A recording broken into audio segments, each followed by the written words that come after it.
Fala galera, meu nome é Roberto, você está no Tá em Choque e hoje a gente vai falar sobre nó, malha e ramo, termos que têm uma implicância direta no nosso circuito e eles são fundamentais para o nosso estudo, não só de circuitos elétricos, mas como de qualquer outra matéria do ramo da elétrica daqui em diante. Só que antes da gente continuar, puxa a vinheta.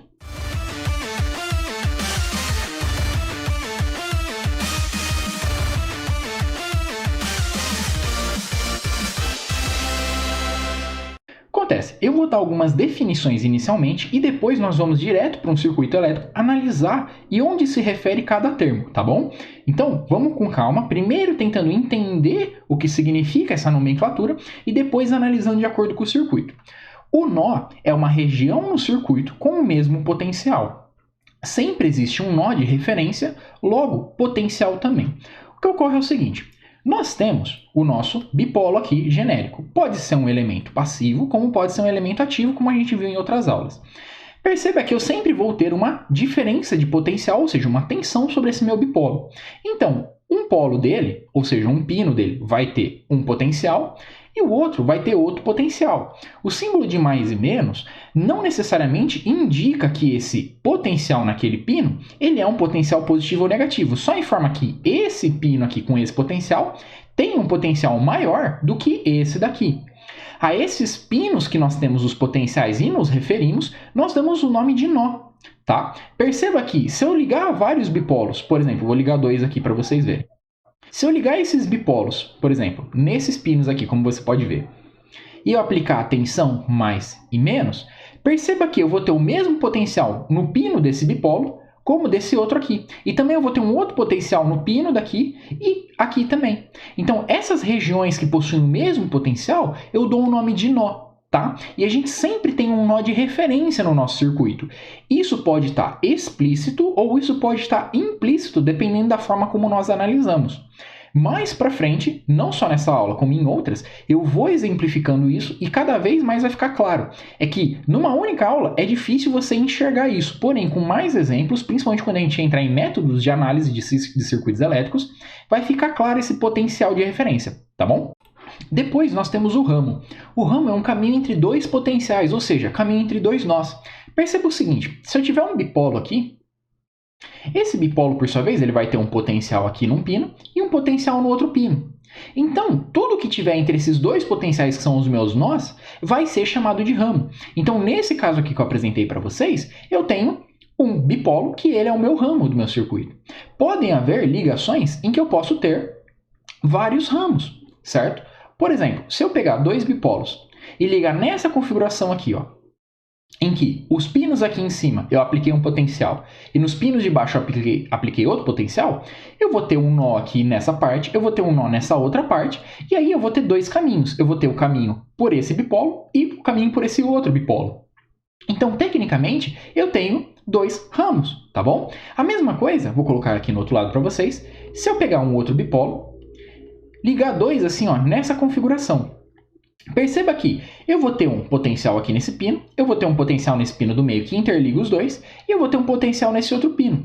O que vai acontecer então é que eu vou ter um único ramo, dependendo da forma como analisar. Se eu analisar apenas o caminho direto, aqui, entre esses dois bipolos, o meu ramo vai desse nó aqui até esse outro nó aqui. Porém, se eu analisar individualmente cada um dos meus bipolos, eu vou ter um ramo que parte desse nó e vem até aqui, e outro ramo que parte desse nó e chega até aqui. Então, tudo isso depende da forma como você analisa, tá bom? Só que é importante deixar claro essa forma de visualização, porque esses termos eles serão usados futuramente. E por fim, uma malha é um caminho fechado, e vale frisar isso, fechado, tá? E de extrema importância, composto de nós e ramos, tá? Vamos lá. Inicialmente, vamos dar um exemplo aqui para nó, ramo e malha, tá bom? Nesse circuito. Perceba que eu tenho diversos tipos de bipolos aqui. Eu tenho uma fonte, que eu apelidei de V1, e aqui o exercício fala que a tensão dela é de 15 volts. Eu tenho um resistor R1 de 10 ohms, um resistor R2 de 20 ohms, um resistor R3 de 5 ohms e um capacitor de 0,1 Faraday. Tá? O que são esses elementos mais a fundo? A gente vai vendo ao longo do curso. O importante agora é identificar o que são os nós, os ramos e as malhas. Vamos começar identificando o que é o meu nó? O nó, a gente vai chamar eles não mais, nós vamos utilizar aquela nomenclatura mais e menos. A gente vai começar a dar nome para eles, tá? Então, a gente tem que ver um ponto no circuito que ele vai ter um determinado potencial e ele está interconectado aos mesmos elementos. Então, perceba, eu tenho aqui, ó, na minha fonte, esse símbolo de mais, quer dizer que eu tenho um potencial aqui aplicado. E aqui eu tenho um resistor, outro resistor e um capacitor. Perceba que todo esse fio que está aqui ligando a fonte, os dois resistores e o capacitor, como eles são fios ideais, não há queda de tensão neles. Então, se não há queda de tensão, tem o mesmo potencial sobre essa região. Então, aqui, essa parte aqui, ela é um nó do meu circuito. E eu vou chamar essa região aqui de V1, ou seja, a tensão 1. Se você olhar aqui nesse outro canto, você vai ter um pino do capacitor e um pino desse resistor R3. E veja que o fio que interliga eles, lembrando que a gente sempre trabalha com fio ideal, não há queda de tensão. E como está ligado diretamente esses dois bipolos por apenas essa única parte aqui, essa parte vai ter um outro potencial, que a gente pode chamar de V2, tá bom? Ou seja, aqui também é um nó. E olhando aqui embaixo do circuito, você vai perceber o quê? Esse pino aqui da minha fonte, do resistor R1, R2 e do R3, eles possuem a mesma interligação. E essas interligações elas estão separadas por um mesmo potencial. Então essa parte aqui de baixo é também um outro nó, ao qual eu vou chamar de V3. Então perceba que interessante.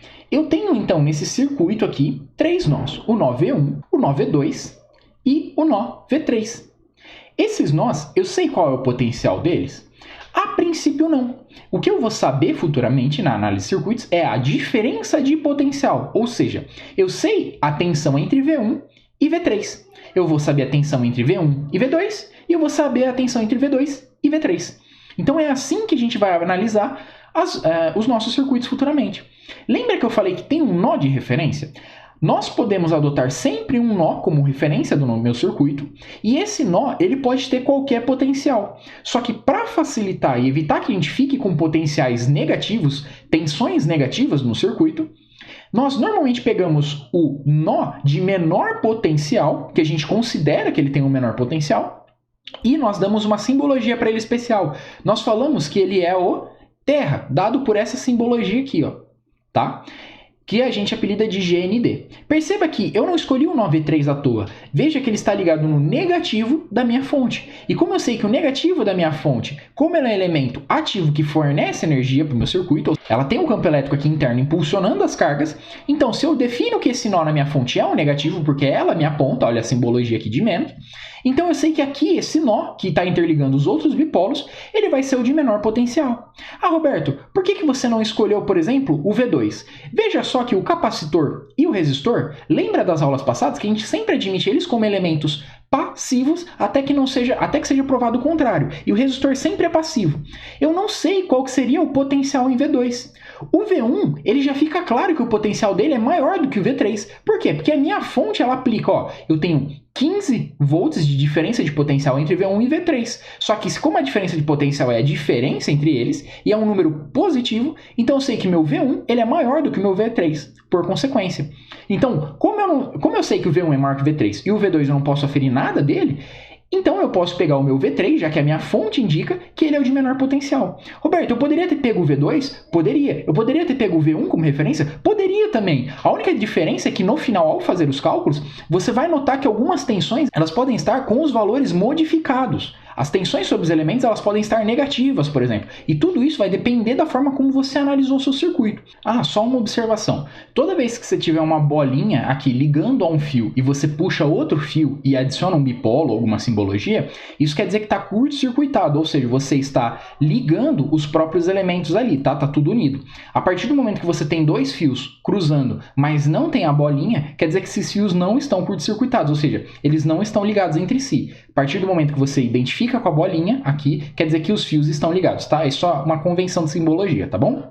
Perceba o seguinte, nós já nomeamos então os nossos nós. Eu tenho o nó V1, eu vou ter aqui o nó V2 e eu vou ter aqui o meu nó V3, só que eu vou nomear ele de GND nesse caso, já que eu estou falando que ele é a minha referência do seu circuito. Agora vai ficar mais claro, porque perceba, eu tenho um elemento ativo, ele vai fornecer energia. Então, segundo a nossa convenção, as cargas vão sair desse elemento e elas vão percorrer os meus elementos passivos, depois elas vão voltar para a região de menor potencial. Essa região de maior potencial é por onde as cargas vão começar a se mover. Elas vão passar pelo elemento até chegar à região de menor potencial. Como a gente já viu naquela parte no começo do curso sobre movimentação das cargas, tensão, corrente, etc. Tá? Perceba que as cargas elas sempre tentam passar pelo caminho de menor resistência. Por isso que a gente estudou resistência na aula passada. Perceba que como a resistência é uma grandeza que mede a oposição à passagem de corrente elétrica, quanto maior a resistência, menos corrente, ou seja, menos carga vai passar por ali. Então perceba que a corrente ela vai começar a se dividir entre os ramos de forma proporcional. E aí, dependendo de cada elemento, ele pode agir de uma maneira diferente, tá? Eu não vou entrar aqui no mérito sobre como é que vai funcionar essa análise, porque o foco da aula não é isso. É apenas dando uma introdução para vocês. E aí, a gente tem que saber por onde essa corrente provavelmente vai passar. E como é que a gente identifica isso? Através dos ramos. Os ramos, então, são as regiões entre dois nós. Ou mais, tá? Mas aí a gente vai definir. Então, eu vou ter um ramo aqui formado pela minha própria fonte, certo? Esse ramo, você percebe que você tem a tensão V1 e você tem a tensão de referência GND. Então, esse daqui é um ramo onde tem a minha fonte. A gente também tem outro ramo, que é aqui do resistor R1. Perceba que o meu resistor R1 ele está entre a tensão 1 e o negativo. Eu vou ter também um outro ramo, que é do resistor R2, que ele é formado entre as tensões V1 e da referência GND. Perceba que eu tenho um outro ramo aqui também, que é formado pelo capacitor 1. Esse ramo, por sua vez, ele vai ser entre a tensão V1 e a tensão V2. E eu tenho um outro ramo aqui formado pelo meu resistor R3, que ele é entre a tensão V2 e o meu nó de referência GND. Tá? Então, esses ramos, eles indicam os elementos que por onde ali a corrente pode passar, tá bom? Uma vez identificados os meus ramos e identificados os meus nós, agora eu tenho as minhas malhas. As malhas são os caminhos fechados, tá? E vale ressaltar isso, fechados sempre, que vai compor de nós e ramos. Então, uma malha, por exemplo, seria todo esse caminho aqui, ó, composto pela minha fonte mais esse resistor. Uma outra malha, por sua vez, poderia ser entre esses dois resistores aqui, ó. Perceba, você tem um caminho fechado entre esse nó, um bipolo, outro nó e outro bipolo, tá? Então isso daqui poderia ser uma outra malha. Você também tem uma malha formada aqui, ó, por esses elementos, como você pode ver. Você vai ter um resistor, um capacitor e outro resistor. Vale ressaltar que, da forma como a gente monta os circuitos elétricos, fica numa forma assim, ó, quadradinha, simétrica, bonitinha. Só que às vezes nem sempre vai estar assim, e vai ser necessário você reescrever o circuito. Por isso que a gente vai fazer alguns exercícios em próximas aulas, tá? Apesar de você ter essas malhas menores, não quer dizer que você só tem elas. Você pode ter junções que são malhas e podem compor outras malhas menores. Por exemplo, você pode ter essa malha grandona aqui, você pode englobar outros elementos dentro deles, tá? Desde que seja tudo caminho fechado, tá bom? Um outro exemplo de malha seria todo o circuito, por exemplo. Todo esse circuito é uma grande malha. Perceba, você vai ter a parte aqui externa dos elementos, mais a parte interna dos elementos, tá bom? Então, tudo isso é uma malha grandona, tá? E aí você pode considerar isso. Para efeitos de cálculo, a nossa malha de análise sempre é o caminho mais externo, tá? Por onde a corrente vai circular. Mas isso eu vou entrar em mais detalhes nos métodos de cálculo de circuito. Porém, malha é sempre o caminho fechado que compõe nós e ramos, tá bom? Vamos agora para esse outro exemplo. Ele é bem interessante, olha só. Eu vou ter aqui, ó, uma fonte V1, eu vou ter um resistor R1, R2, eu tenho uma fonte de corrente I1, eu tenho um resistor R3 e eu tenho um indutor L1. Vamos identificar primeiro os nós. Lembrando que o nó é aquela região com o mesmo potencial que todos os meus bipolos vão compartilhar. Então, olha que interessante. Olhando aqui o polo negativo da minha fonte, você vai obter o quê? Essa região aqui, que eu posso falar que é um nó. Perceba que ele abrange um terminal apenas de todos esses meus bipolos, que é a minha fonte, a resistência R1, R2 e a fonte de corrente I1. Então, todos eles estão ligados no mesmo potencial. Posso falar que aqui é o meu GND? Posso, mas posso escolher outro caminho, tá? Um outro local também que a gente pode ver o mesmo potencial é ligando aqui, ó, esse resistor R3 nesse pino, com o indutor e etc. Olha só que interessante nesse caso. Eu vou ter aqui, ó, a minha fonte ligada nesse mesmo potencial, que vai estar ligado no resistor R1, que vai estar ligado no resistor R2, que vai estar ligado na fonte corrente I1. Por sua vez, perceba que interessante. Como nós trabalhamos com fios ideais, essa região aqui que está ligada aqui é tudo fio. Então, se eles são todos fios, eles vão ter o mesmo potencial. Então, tudo isso daqui é um grande nó. Perceba que interessante. Então, toda essa parte aqui é um grande nó. E como eles estão tudo interligados entre si, eu tenho que essa parte aqui é o mesmo nó que essa outra parte aqui. Perceba só que interessante. E está ligado aqui, ó, tanto no resistor como na própria bobina. Isso quer dizer o quê? Que eu estou com elementos aqui que estão ligados nos mesmos nós. E mais para frente a gente vai entender um pouquinho melhor isso, que quando nós estamos com elementos ligados no mesmo potencial, não há diferença de potencial. E para haver corrente, a gente precisa de diferença de potencial, certo? De tensão. Então, uma vez que não tem diferença de potencial, o meu elemento é como se ele estivesse em aberto, ou seja, ele fica inerte. Essa seria a palavra correta. Uma vez que o elemento ele é inerte, é como se ele não fizesse parte do circuito. E a gente vai estudar mais para frente como é que trabalha com isso, tá bom? Então veja que nesse circuito, apesar dele ser grande, ele só tem dois nós, como a gente pode ver. Eu vou chamar esse nó aqui de V1 e esse nó aqui de baixo eu vou chamar ele de GND, tá bom? Olha só que interessante. Agora a gente tem que analisar os ramos. Eu tenho um ramo entre V1 e GND que é da fonte, eu tenho outro que é o R1, eu tenho outro que é o R2, eu tenho um outro que é o I1, que é a fonte de corrente, e aí eu vou ter um outro ramo que vai ser o do resistor R3, e eu vou ter um outro ramo que vai ser do indutor L1.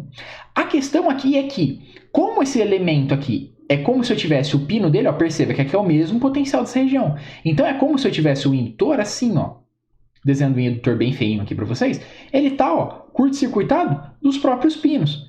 Então, tecnicamente, esse ramo aqui, ele é um ramo inerte, porque perceba, eu não tenho diferença de potencial. A mesma coisa para o resistor. Eu tenho um resistor, veja que esse nó aqui é a mesma coisa que esse outro nó aqui. Então, é como se eu pegasse os pinos dele e ligasse entre esses dois pinos. Não há diferença de potencial aqui, então o elemento também é inerte.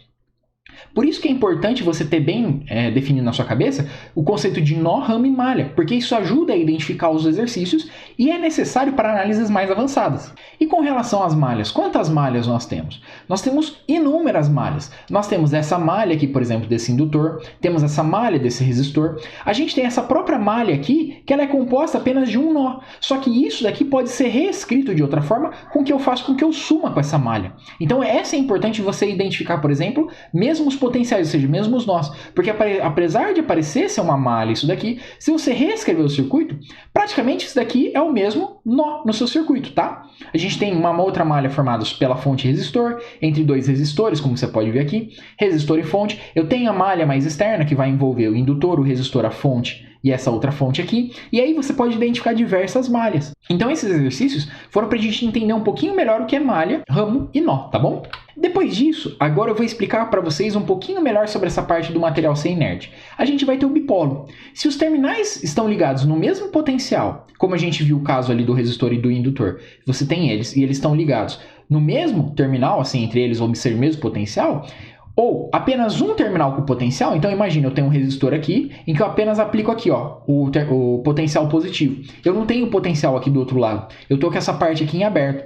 Então, eu falo que esses elementos eles estão inertes, porque eu tenho o mesmo potencial aqui nessa parte e nessa daqui, eu não estou tendo diferença de potencial, não vai movimentar as minhas cargas. Ao mesmo tempo que se eu só tiver potencial de um lado e do outro não tiver nada, eu não tiver a referência, como eu falo, de uma forma mais técnica, eu também não vou ter movimentação de cargas. Tá? Então, dessa forma, a gente pensa o quê? A gente pensa que esses elementos eles estão inertes. Inerte é uma forma de falar assim, ele não fede nem cheiro, ou seja, ele não está funcionando, ele não opera da forma que a gente espera, tá bom? Então a gente pode falar que eles estão inertes ou eles serem ignorados.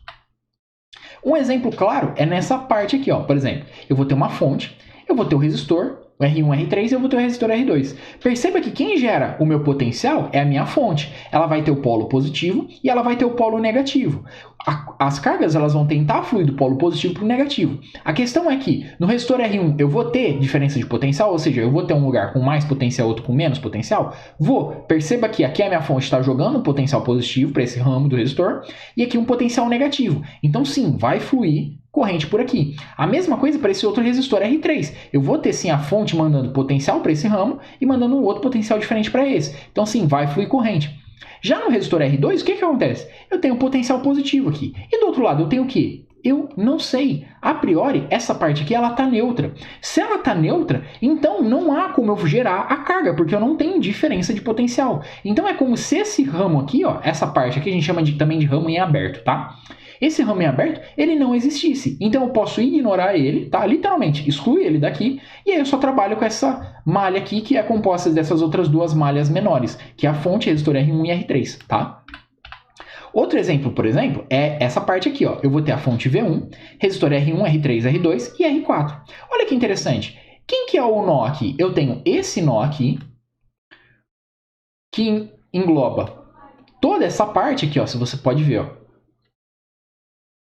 Toda essa parte aqui, eu falo que é o meu nó V1, por exemplo.